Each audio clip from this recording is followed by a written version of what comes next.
Good morning, everyone. My name is Peter Warda with the Santa Cruz Valley Chamber of Commerce, and I am pleased to welcome you all this morning. Before we get started, I just want to run through a couple of things. So as you may have seen, we launched our gratitude campaign just earlier this week. As the COVID vaccines have begun distribution, we wanted to ensure those who worked so hard to protect and care for us are recognized.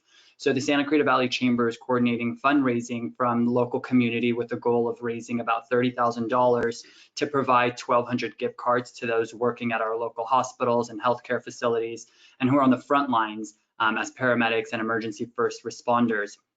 We're working with Steve Kim, Sand Canyon's owner, who has graciously offered to match all donations dollar to dollar for up to $15,000. So we're asking everyone to help us reach our goal of $30,000.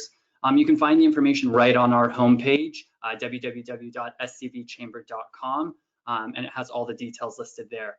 As always with our webinars, we are going to have a Q&A session at the end of the presentation, so please use the questions feature in your control panel. And with that, I would like to introduce and turn it over to our Nonprofit Council Chair, Holly Schroeder, who's going to welcome you all and introduce our speaker. Holly. Thank you, Peter, and welcome everybody. I'm glad you were able to join us this morning. As Peter said, my name is Holly Schroeder. I'm President and CEO of the Santa Cruz Valley Economic Development Corporation, but today I'm serving in the capacity as chair of the Chamber's Nonprofit Council. And we're pleased to launch our quarterly series, the first one 2021, for our nonprofits and bring relevant presentations to our nonprofits.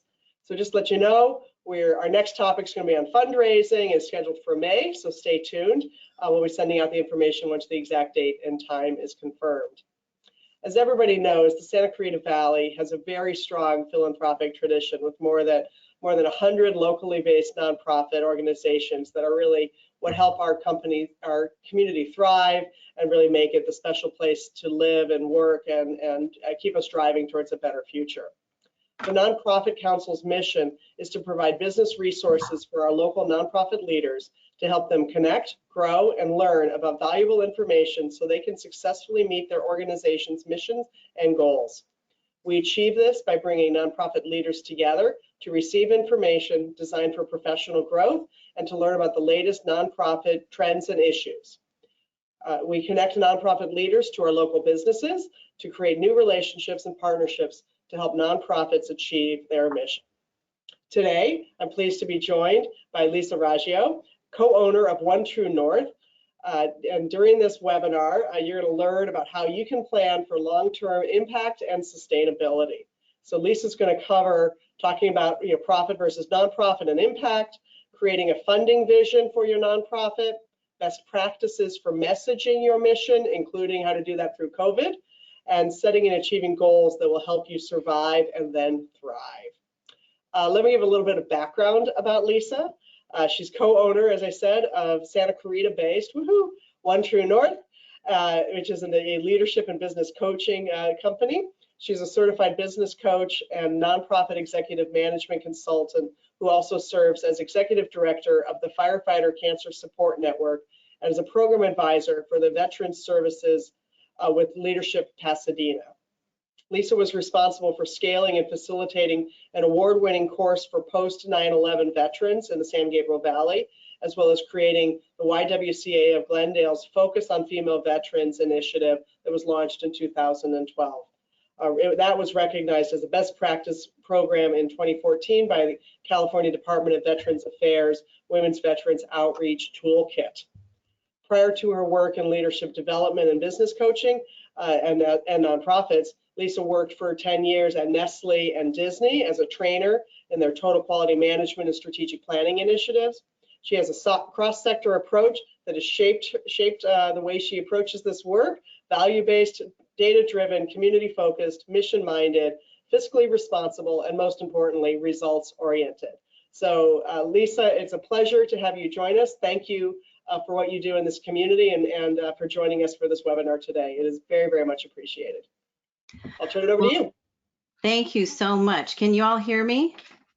Sound great. Awesome. Good. Thank you. So first and foremost, thank you very much, Holly. Thank you, Peter. Thank you, Ivan, and the leadership at the Chamber I am so glad to hear in regards to your commitment to the nonprofits. It's something really important for our chambers to be focused on, and it enhances and shows your commitment to look at our community from a collective and integrative point of view and a cross-sector point of view. And I really appreciate that, and I'm grateful for it. So thank you. Secondly, I'm so glad to be here, and I'm so glad that you're here. And I want to just let you know that in the next 40 minutes, 4 areas and my intentions, because we're always focused on, my brother and I, in regards to providing value no matter what it is that we do. So first, my intention today is that you will walk away with at least one substantive thing that you could think about implementing as soon as possible into your nonprofit, or if you are working as a volunteer with a nonprofit, that you could be sharing with that nonprofit as well. So in the next 40 minutes, first, I'll demonstrate the power of rethinking how we identify ourselves as nonprofits that's more progressive and dynamic, because we know that different times call for different measures. And then second, the power of having a vision, especially in this last unprecedented year, and how that vision, when you have an outside of the box approach, can enhance your fundraising. Third, some tips on best practices for marketing, especially during COVID. And then lastly, a way in which you can look at and set and achieve goals and objectives that maximize the potential of your nonprofit. Holly gave a great background, so I think I'll leave it at that, other than I'm so happy in regards to being here in Santa Clarita Valley. Most of my professional work has been in San Fernando or San Gabriel Valley. I've been a resident in Santa Clarita for almost 20 years. So I'm so happy that my brother and I have planted roots here, that we intend on being long and strong and giving where we live. The other thing I will mention too, that Holly didn't have this information, but I've recently been appointed to the co-chair the Coaching for a Cause committee under the Global Action Coach business coaching company. And that's because I'm really passionate about helping cross-sectorally all of our having an emphasis on what the nonprofits do in our communities throughout the world. And so I'm excited to be a part of that, and that just launched recently. So this is just a quick screen in regards to how we help nonprofits. And I am so delighted that in the business that we launched, which is one part leadership programming, the other part business coaching delivered as a franchisee under Action Coach, we have been able to be equally focused on the nonprofit sector, and we have adapted our best practices that apply to nonprofits. All of our work, our workbooks have been adapted to grow the nonprofit sector as well. So nonprofits, just a quick information here that you probably all know, but it's more of a reminder to refresh our minds in regards to the important work that we do. Most of us know it's referred as a nonprofit. Some of us have heard it referred to as the social sector or third sector. I personally really like to refer to us as the for impact sector. And you're going to find out why in a few minutes, but for the remainder of this time, I'll be emphasizing for impact. And in regards to the work that we do in the for impact, we are a viable economic force throughout our country. So this is just to give you some background here.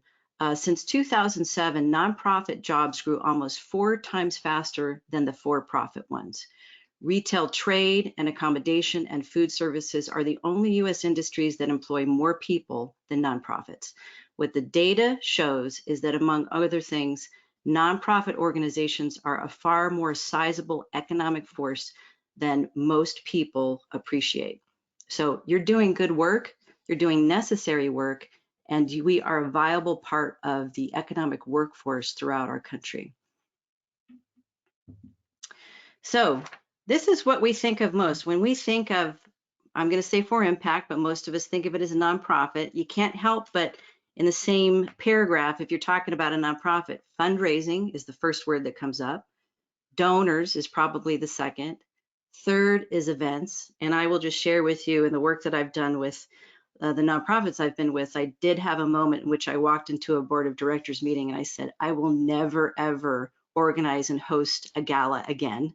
Of course, I did the following year, but it's tough work, and it is time consuming, and it is like a endurance event, basically. But I'd like, again, for you to pause and think about, instead of nonprofits, think about for impact. And what that means is that we start to rethink the language that we use when it comes to our nonprofits.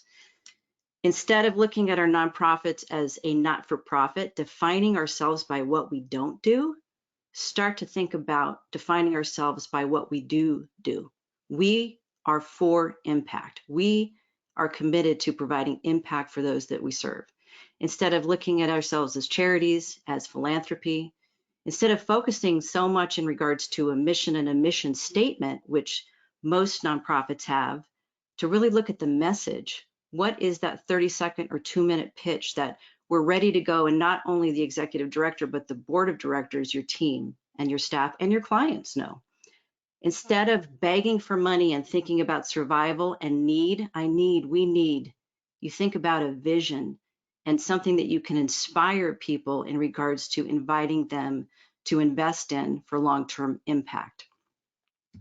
That requires also for us to rethink in regards to our mindset and antiquated ways in which we, again, we're looking at our not-for-profit 501c3, tax exempt, but defining ourselves around what we do, impact.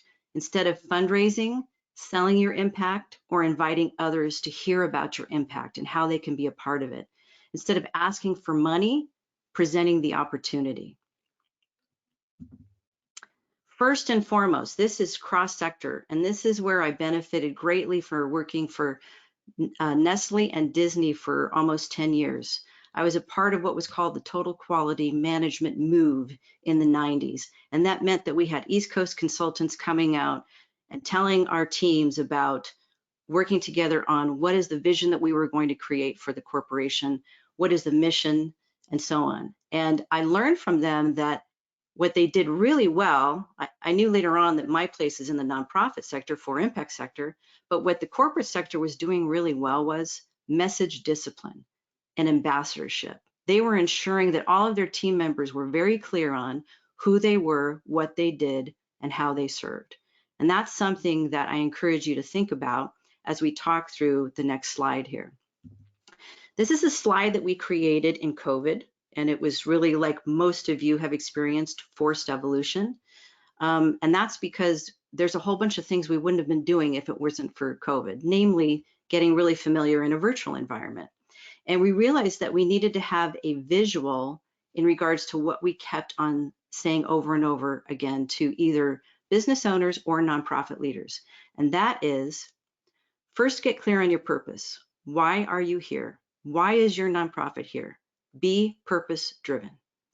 Secondly, in regards to your values, regards to your points of culture, they're your compass. You need both in order for you to start on any journey. You need to know why you're going to do this, and you need to have a compass to help you to figure out where you're going to go. And then you need to be clear on your vision, whether it's the sun rising or the sun setting. Where are you going? Where are you headed? Is your vision for your organization aspirational? Is it inspirational? It should be far-reaching, right? And then the mission is in regards to how are you going to get there? That's the road that you're on. That's the journey. How are you going to do that? As you know, if we were on a highway and we were going towards that rising or setting sun, and that's our vision, that's our focal point, then we would have direction signs along the road. And the extent of these purposes here and how we talk about this, those are the goals. Those are the progress pillars. The goals that we set up, we see this a lot cross-sectorally, a lot of emphasis on goals, as opposed to being clear on, are the goals aligned with the vision, and are they helpful to you as you go along your mission in achieving your vision? Last but not least, that's you on the road. You always have an opportunity to be messaging your mission, to be messaging your vision, to be messaging your purpose, to be messaging your values. So here's some questions that you can start to ask yourself along the way. And this is something that you could be asking yourself if you're the executive director, if you are a program director, if you are a team member, a client, if you're a board member.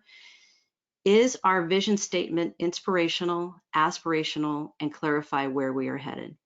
So this is a good time to just take a little break, and in the chat box, if your nonprofit has a vision statement, I'd love for you to share that vision statement. If you don't have a vision statement, I'd love for you to share your vision for the nonprofit, because that's important too. You may not have a statement yet, what we call a commitment statement, but you have an opportunity to be talking about where is it that your nonprofit, your for impact, is headed and where you want it to be and where it needs to be. Does our statement of mission clarify what makes our organization distinctive and sets it apart from others in the same field? This all relates to what we call in the business sector a unique sales proposition, or an USP.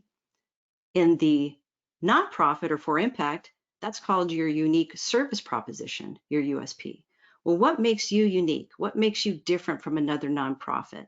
What's your nuance? Because you want to be able to focus on that in regards to what you message, and later on in regards to how you tell your story and how you market. And then, do we share our core values and why they are important to us?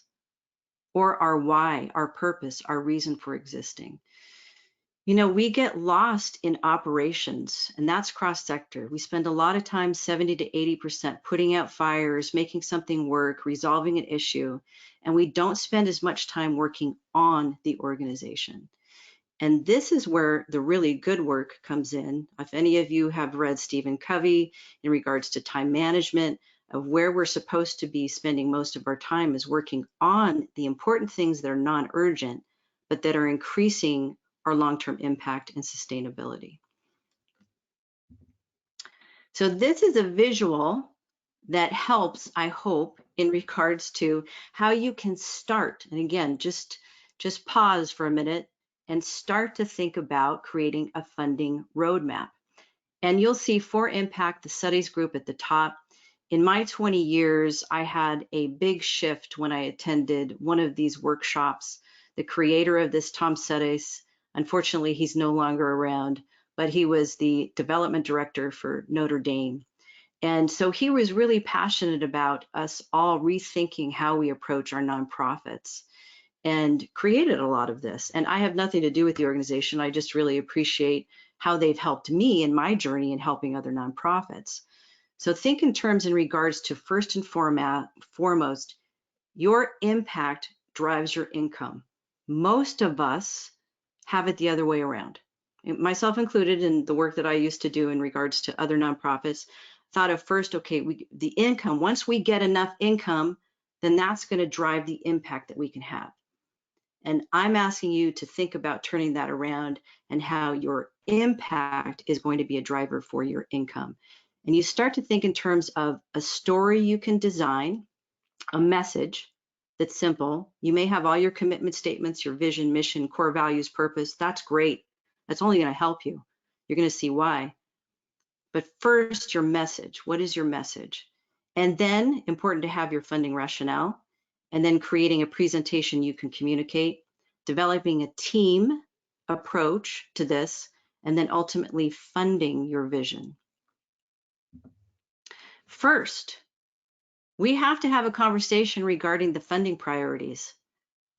My experience most times in working with nonprofits or just talking to nonprofits is when I ask what the funding priorities are, I have a whole bunch of people telling me different things.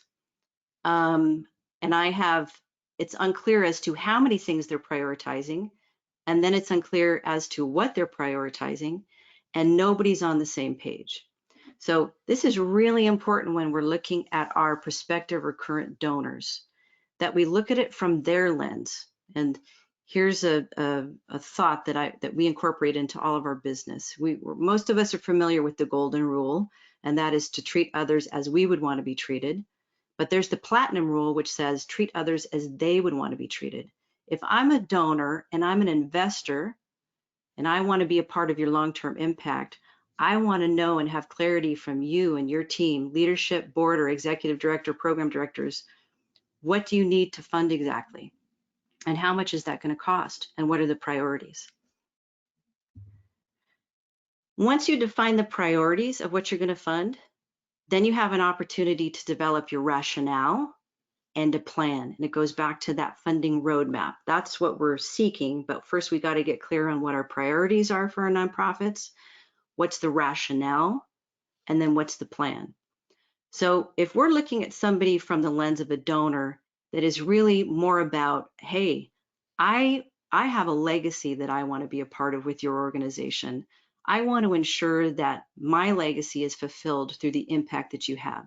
That's a visionary. That's somebody who's thinking about tomorrow, right? They're the future, their legacy, they're out there. But at least be clear on when you're looking at who your prospective donors are that you could be talking to, or refreshing your current donor database and presenting them a new opportunity on what is it that they can be a part of. There's the vision, there's the project or a program or an initiative that's exciting, that's adding value. It's a new program or service that you think is really, it's in alignment with your mission. It's going to add value to your client population. Well, then you may look at that plan as, okay, you have a benefactor or benefactors. That may be a combination of grants. That may be where you'd have other donors contributing to matching that grant. And then you also have an opportunity to talk about unit of impact. And that's really the people who say, I don't have $100,000, I don't have 20, but I'll tell you what, I want to be a part of what you're doing. And I want to know that when I give $10, it means this unit of impact. So it's a way in which you can start to think about how you're going to rationalize what you do. So right now, I'm going to take 3 minutes and show you what I think is a clarifying video to help in regards to this area.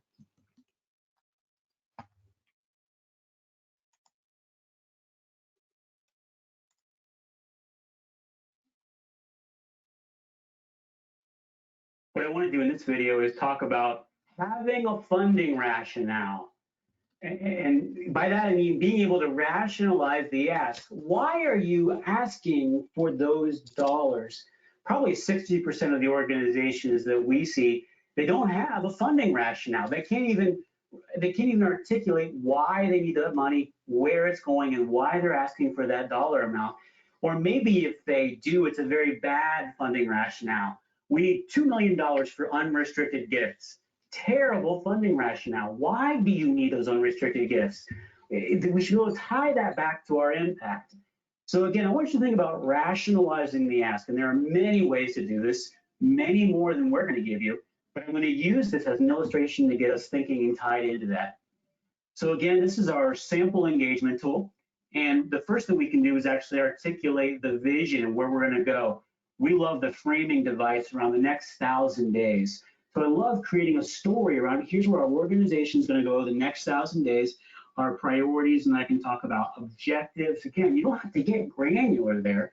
You just got to be able to say, this is where we're going.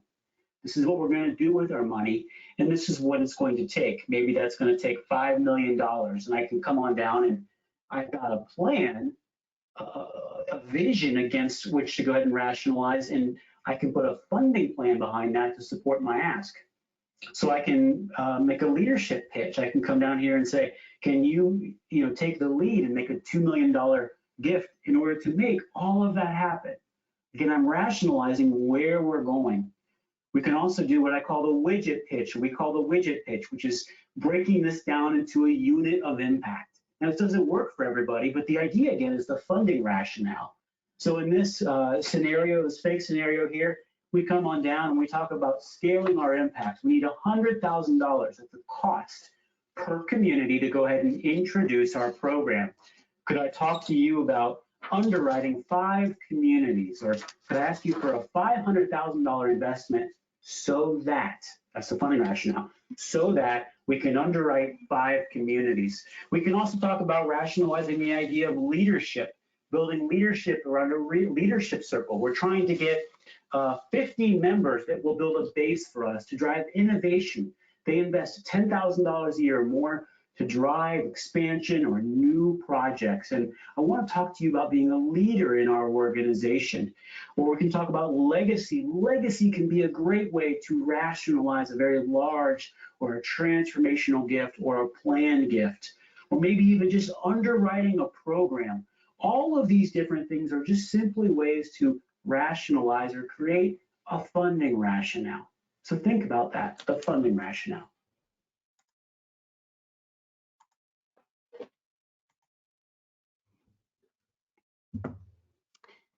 So I put this up here because this is something that I think is what could benefit all of you to start to think about how you could be messaging the work that you do, the importance and the impact that you have. And I have, if any of you want like a blank copy of this, feel free. At the end, you'll have my contact information and you can send me an email and I'll be happy to send you one that you can start to draft and work on, and have your team members who are creative may want to work on this too. So first, this really helps in thinking about first your message. You can be clear on your purpose. What is the purpose for your nonprofit? What is the message in regards to your nonprofit?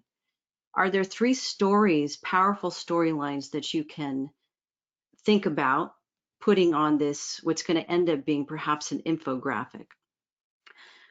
Then you have priorities, and those are the circles. What are your top 3 priorities? What are they?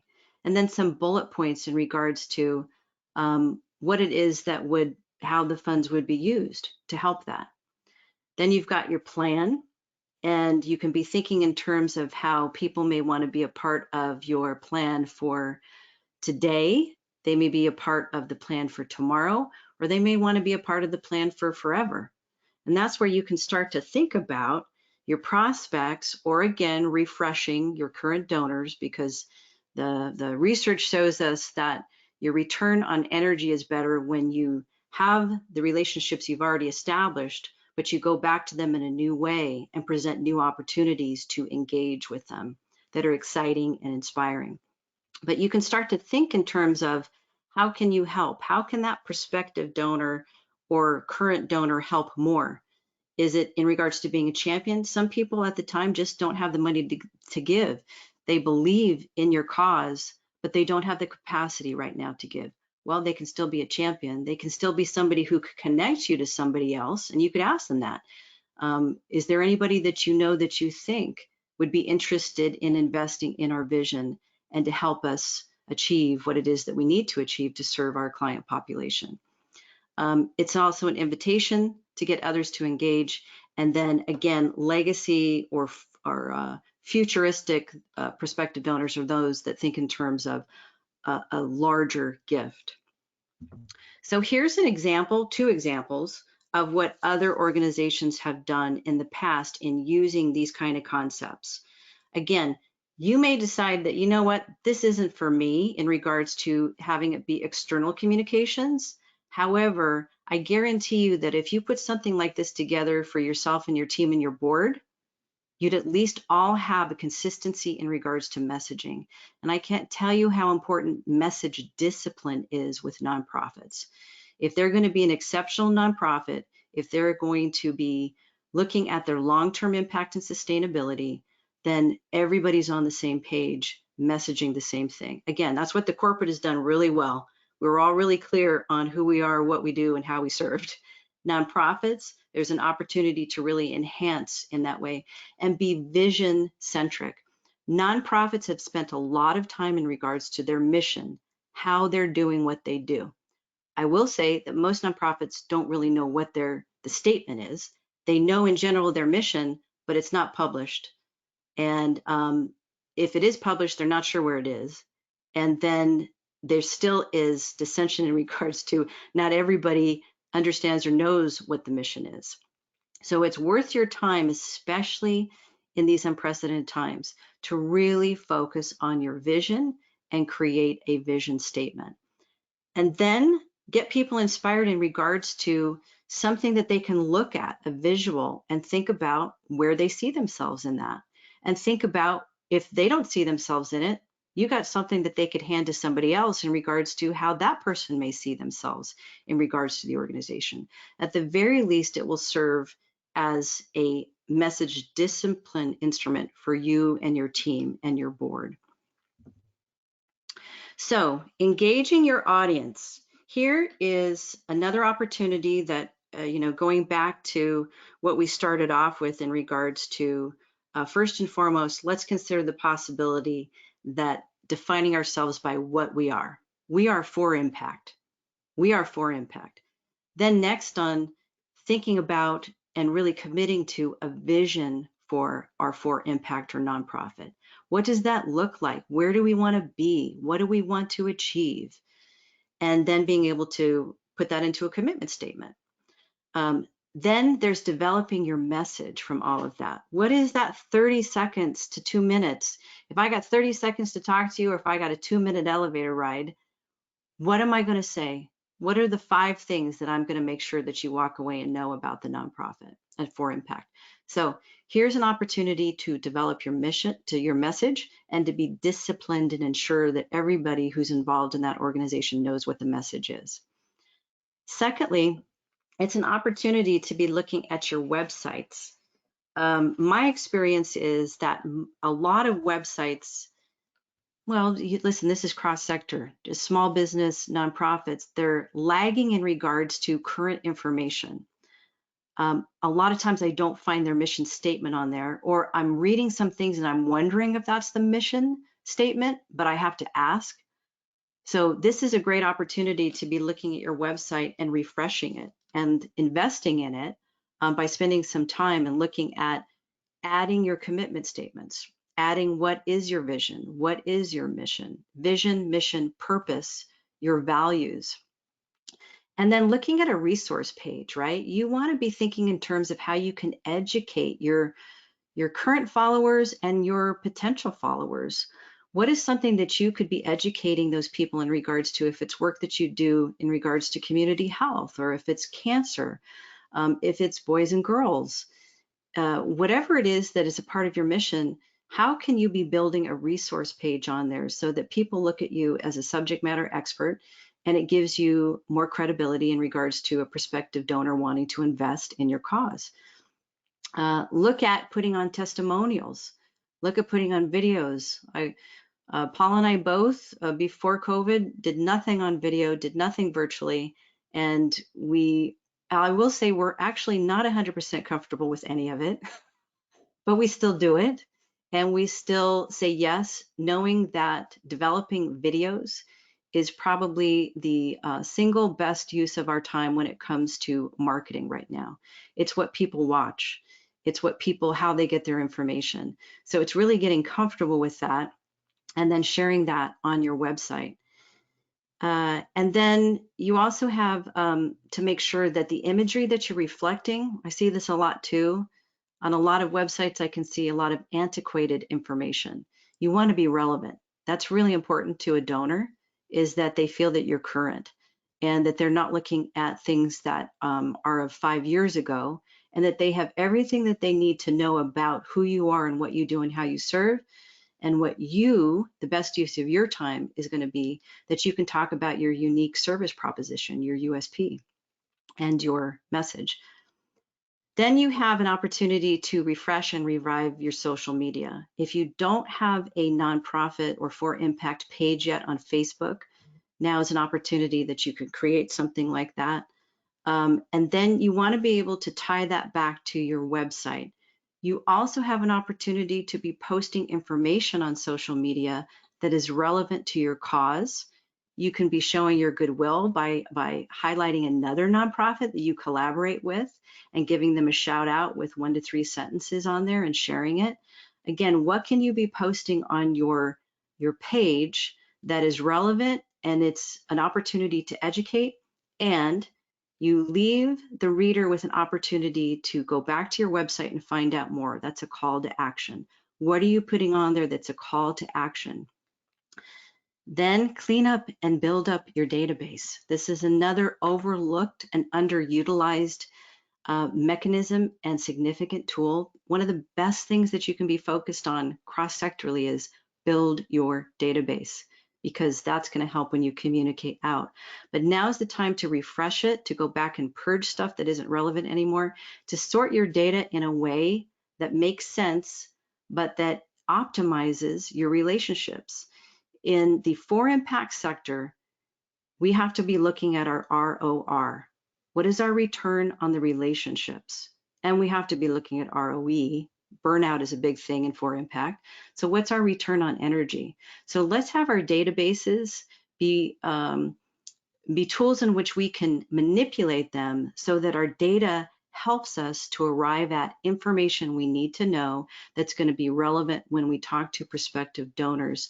And it also creates an opportunity for you to message out what you want to and need to your current database.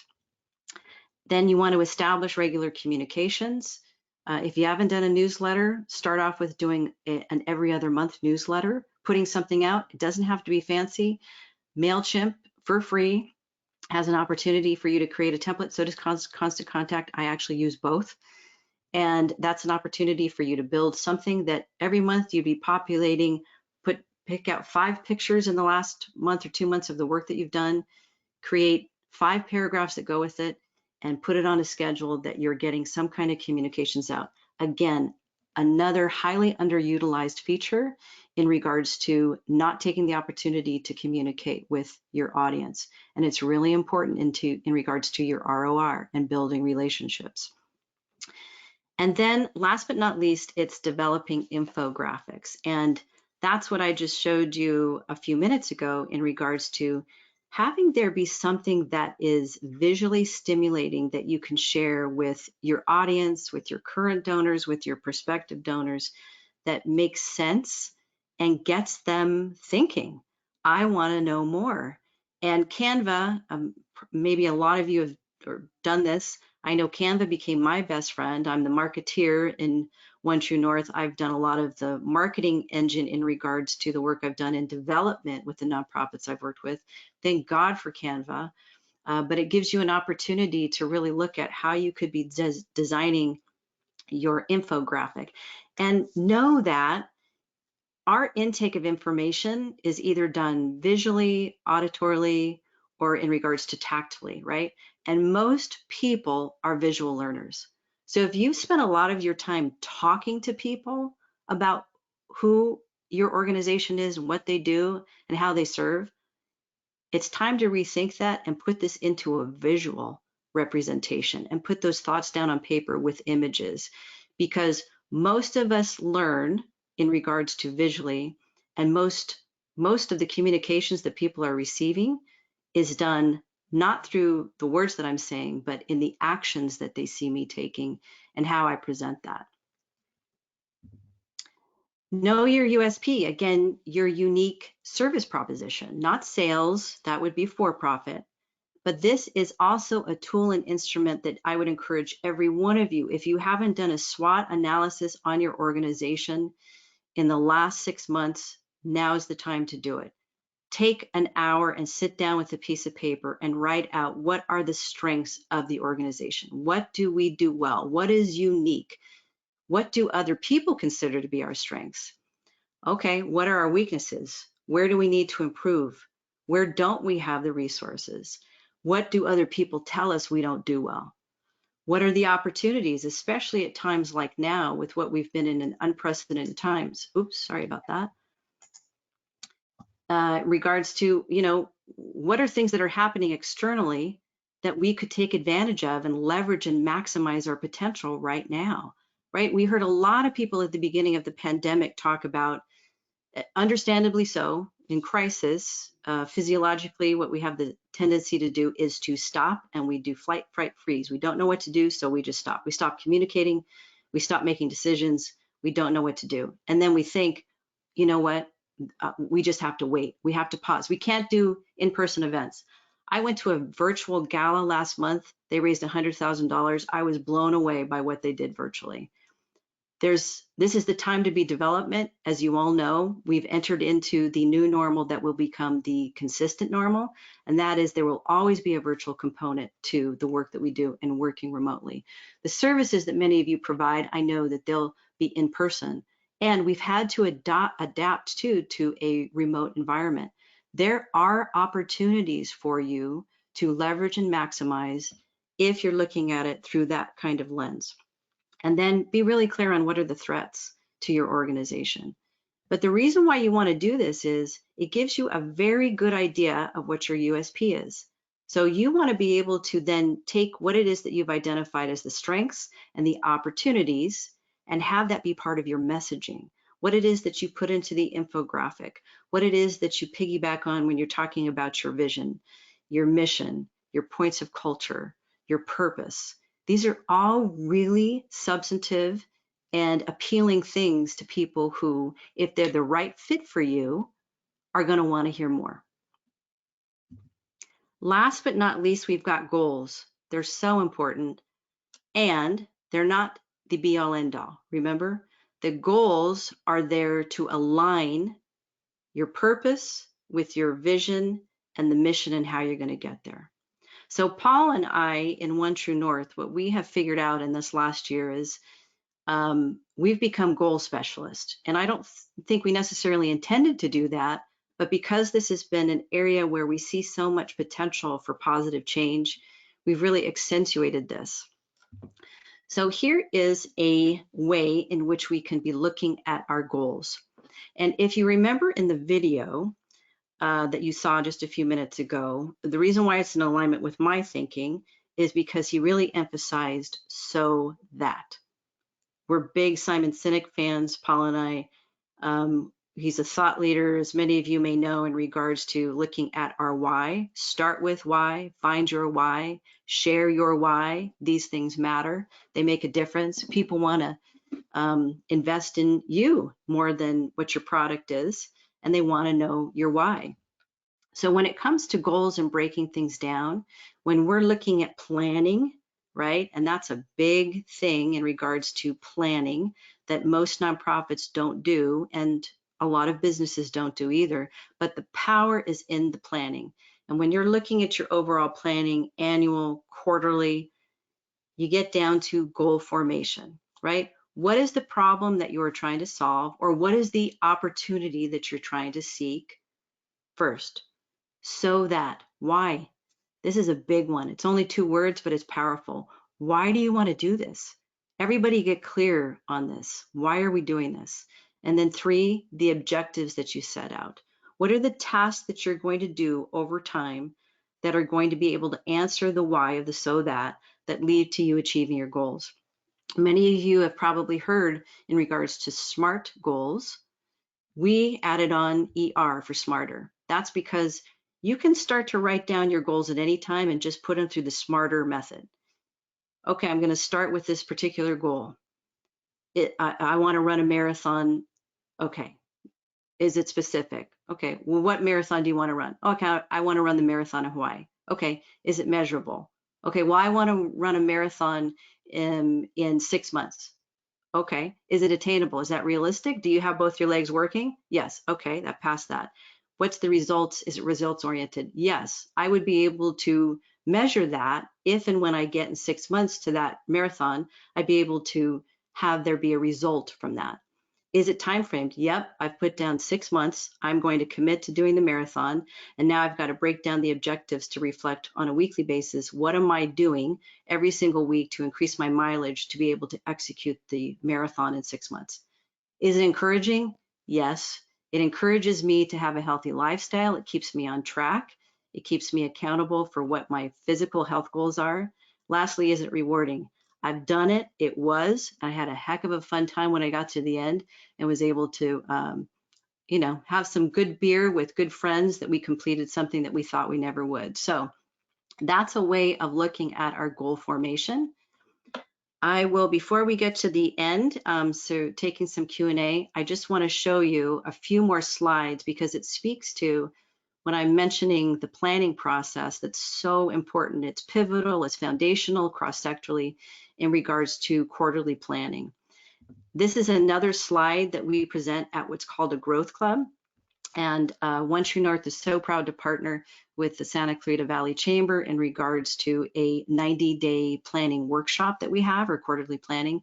This is one of those things that we go through, because trust me, even though I just showed you that slide, there is the art of breaking down the goals into objectives that make it attainable, that you can achieve those goals. So this is something that we work through and work on at that time. And then the other thing that we do during our quarterly planning workshop is we end it with an opportunity for follow-up for another 6 weeks, because we know that one and done doesn't work. Really, learning comes from reinforcing learning and having those opportunities over time. So I just wanted to show you 2 slides before Peter, we have some Q&A, and that is in the 6 follow-up sessions that we have to our quarterly planning workshop. We start the first one, so important, with Know Your Vision. This came from our experience working with clients when they said, okay, what you got me to see really well was my goals need to be tied into my vision.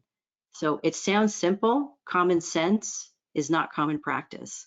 We're here to help make common sense into common practice and help you think about, you don't necessarily have to have a statement committed to yet, but it's important that you know where you're headed.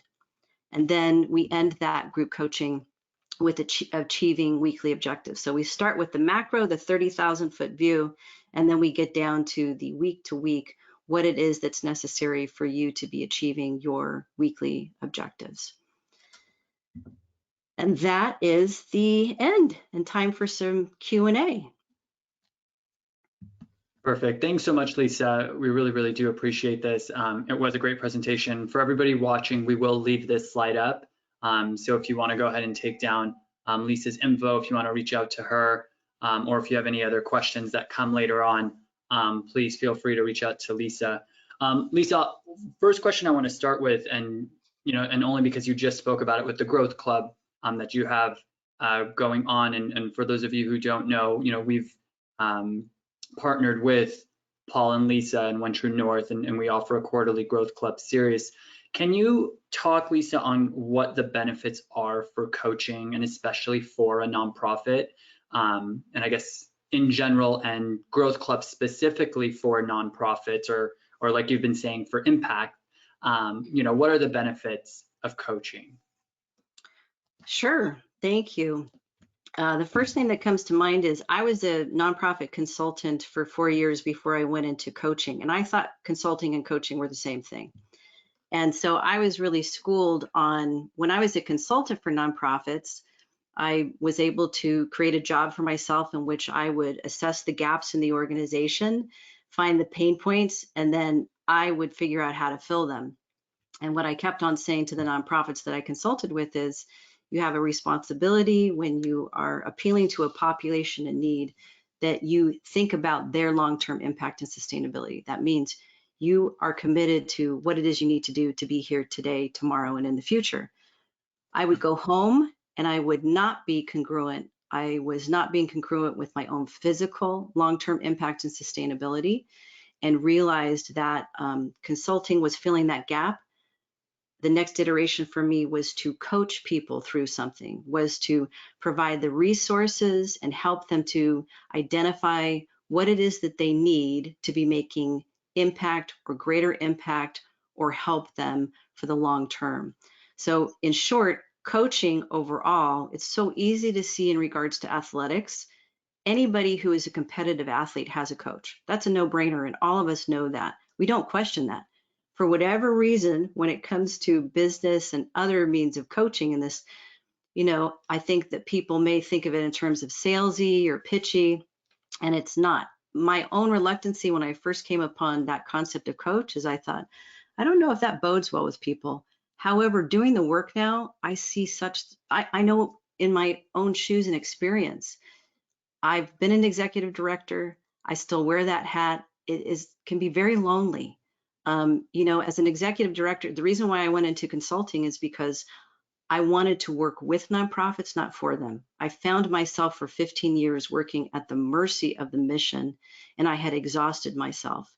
And it was very isolating, because you work for the pleasure of the board, and that's a part of your decision making.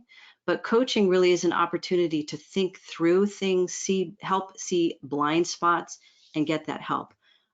Quarterly planning workshop, you know, again, Peter, as you said, we're so happy to be partnering with you for the for-profit. I'm excited about the possibility of what we could do for the nonprofit too, because I see the value equally, if not more so, with nonprofits. Nonprofits, my experience, it's been 20 years, are very mission-centric, and they've developed a lot of muscle in that area.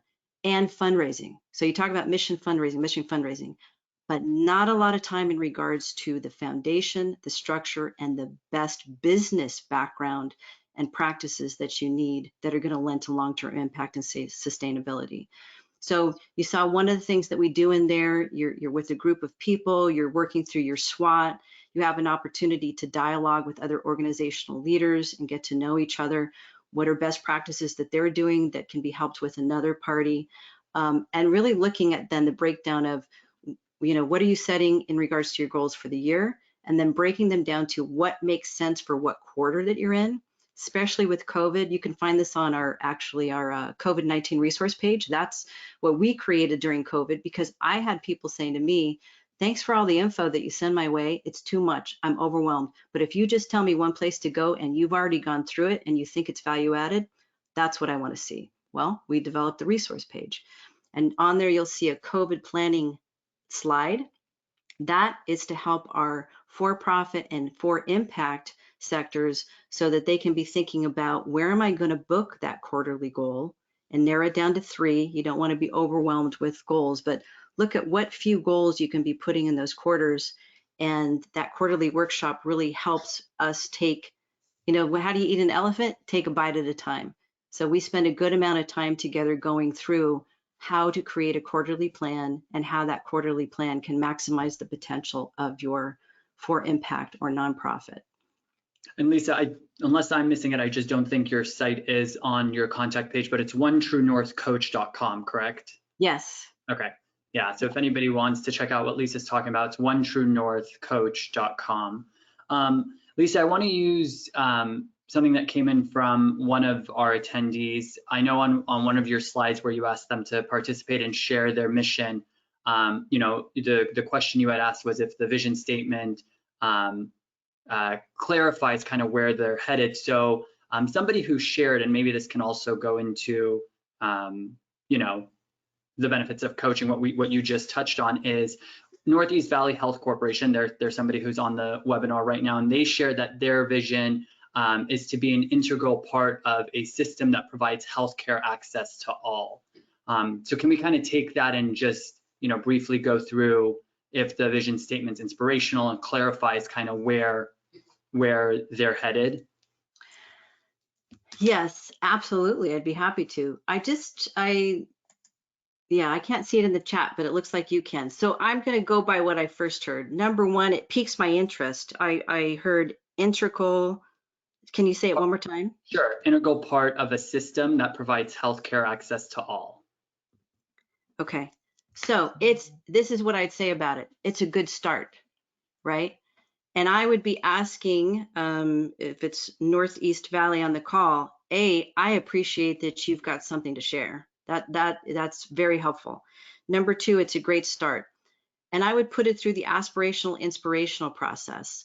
And if you want to reach out to me, I'd be happy to send you videos I've come across in regards to starting to think about how we can ask ourselves questions for creating a more inspiring vision and a vision statement, because it may be a matter of adding a couple more words. By the way, the mission, vision statements, purpose statements are a great opportunity to engage your board, a great opportunity to engage your team. I would recommend every leader really engage them in regards to thinking about how we could enhance whatever it is that you already have. It builds consensus and unity, and it provides an opportunity for everybody to feel that they contributed to the long-term vision. So I like the integral part. That piques my interest. I would say it's worth working on a little bit more and asking yourself questions about how you can enhance it to be more visionary, aspirational, and inspirational. And again, whoever that is, if you send me an email, and my email is Lisa Raggio at actioncoach.com. Working with other clients, we have our own library now in which we will make recommendations for information via video and content regarding how to craft and enhance your vision, mission, purpose statements. Perfect. Lisa, it's funny you actually have this on your screen right now where it's, for impact instead of nonprofit. I want to go to the next question. And can you use the for impact as a rebrand, for your nonprofit? If I run a nonprofit now, all of a sudden I want to start being known as a for impact rather than a nonprofit, does my messaging change? How can you kind of use that as an advantage to rebrand? Well, I mean, my first thought is if you're asking about using this in your actual language for impact, the SETIS group, a lot of us talk about being for impact and for impact. So depending upon how it's used, that's just two words that are part of what you could be messaging out. I would encourage you to actually visit their website for impact and really they have an extensive resource library that you don't have to be a member of. I'm a member of it because I saw such value in it. Lots of tools in there, but I would encourage you to look there.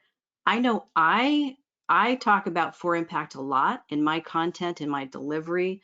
When I'm going to talk about something where I look at as a presentation opportunity or an engagement tool, the right thing to do is to be referencing for impact, the SETIS group.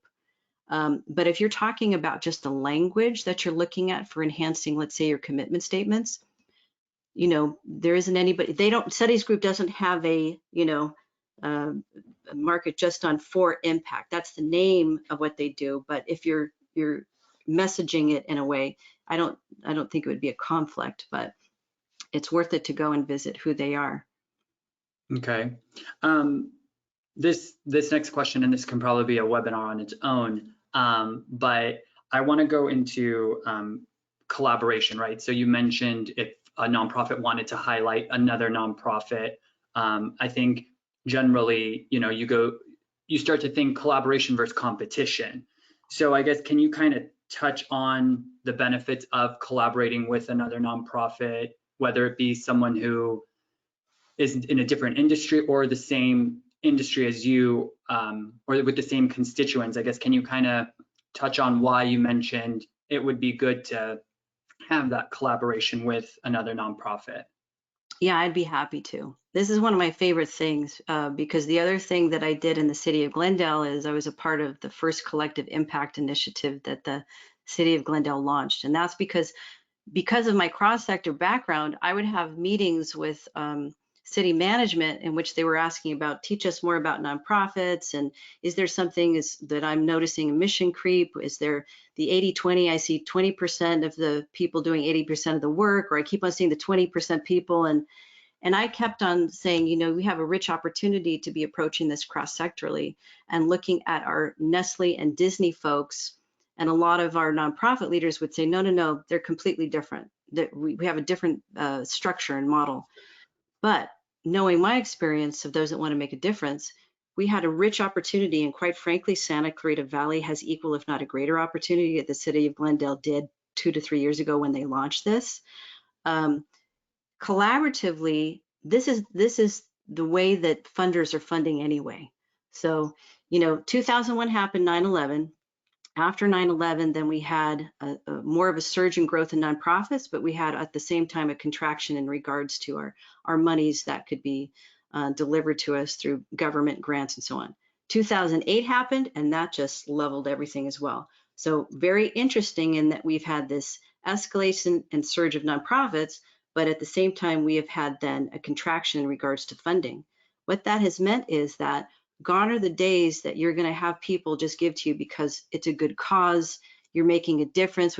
You have to be able to share who you're partnering with, and that's the trend that I've seen and I've been a part of, is to have collaborative grants, and that's what funders want to be looking at because they realize it isn't just Santa Clarita. I worked in Pasadena for 4 years, in Glendale, San Fernando Valley. Overall, we have a heck of a lot of nonprofits.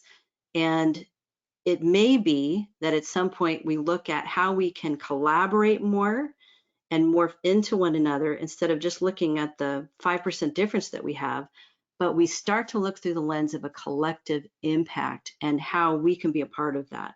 So I would just say, think in terms of collaborating, not competing, because when you're competing against something, you're always in need. You're always working against something. It's to your favor to be looking in ways in which you can collaborate. And I encourage everybody to look at the Stanford Innovation Review, do a search in regards to Stanford Innovation Review on collective impact initiatives, and see if some of you here, if that's something that you think could be value added for our community, that you could play a role in, and it would enhance all of us overall. Perfect. Lisa, I want to be respectful of your time as well as our attendees' time. So I think this last question is kind of also a good closer is, how much time does a nonprofit need to make change? And is there a time limit on it? Is there ever the wrong time to do it? Is it the right time now because we're at the beginning of a new year? So what does that look like when a nonprofit wants to make a change? Just in general, or to start a nonprofit, or I think let's go with in general, especially again with everybody that's on. I think these are all established nonprofits that we have here. So I guess whether you want to make that rebrand image or just any type, a change internally or for your mission statement, I guess we can go with that. Right. Well, I think this is really important when it comes down to your planning, right? That you really kind of sit down and you figure out your priorities. We talked about that a little while ago. What are the funding priorities? Okay. And then what's the rationale? And then the plan. Again, I think that what's distinguished Paul and I in regards to our business is our emphasis on planning and breaking it down. And so looking at, depending upon, Peter, it would really depend upon what area you want to focus on. I'll give you an example, though, that would answer the last thing that you asked. Paul and I, brother and sister, so that means we've known each other a good amount of time. When we were creating our business with One True North, it took us 5 months to settle on our purpose, vision, mission statements. And what we did is we thought a lot about it. We were 80% there. We had to figure out how to communicate that to each other. And then when we thought we were pretty clear on what they were, we invited 23 of our, I would say, trusted friends, delegates, advisors, colleagues to come to our office and to have a presentation, because we knew that even though it resonated with us, if it wasn't hitting them, then it didn't matter. So that was 5 months. And I would say if you're looking at either creating new or refreshing existing commitment statements, I would give yourself 6 months. And I would really encourage you to look at who can be involved in that process, because it can be it may seem overwhelming, but if you approach it in the right way, this is a perfect opportunity for you to be engaging with your whether it's your board, whether it's your team. Invite some of your donors in on that. Sample them, ask them, is this making sense to you? We appreciate and value you so much. You've been a big part of who we are, what we do, and how we serve. We are committed to growing and learning and achieving this vision. Tell us if this meets that. Perfect. Well, Lisa, thank you again so much for this. Thank you for your time and for the presentation. It honestly was very, very informative. Again, for everyone on the call, as Lisa mentioned, we are working out the details for a nonprofit growth club. If you are interested, please reach out to me and I can get you the details. If you don't have my email, you can email hello@scvchamber.com. We monitor that email, obviously, so I will see your response there and get you all the necessary info for that. Thanks again, Lisa, again, on behalf of the Chamber. We really do appreciate you. I want to thank our nonprofit chair, Holly, as well, for the work she does for the nonprofits out here. With that, again, if anybody else has any other questions or you want to reach out, if you didn't have a chance to grab Lisa's contact details, feel free to reach out to me. I can get you her contact details. And with that, we hope to see you all soon. Stay safe and healthy, and we look forward to having you join us at our next webinar. Thanks, everyone. Thank you so much. Keep on making an impact.